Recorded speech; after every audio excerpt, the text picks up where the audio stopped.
Moje vize je velmi jednoduchá.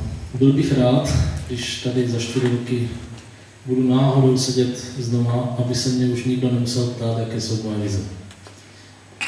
Protože svou prací bych chtěl způsobit tak trochu revoluci v tomhle městě. Slyšeli jsme tady strašně moc toho, co se musí udělat a co udělá primátor. Ale bohužel primátor neudělá vůbec nic. Bez vás, bez lidí, opravdu vůbec nic. Proto moje vize je jenom o tom nastavit procesy a podmínky na městě, myslím tím městský úřad a všechny ostatní organizace, tak, aby každý občan se cítil jako rovnocenný partner vůči tomuto městu. Aby každý občan byl vyslyšen a aby každý občan mohl svým hlasem způsobit, že se město pohne dopředu.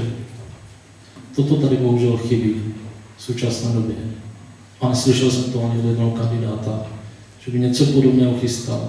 Staví se tady pomníky, ale 1000 malých věcí je pro nás daleko důležitějších jako jedna obrovská. To je moje vize v krátkosti, jednoduchosti. Doufám, že jsem vás tomu oslovil. Děkuji.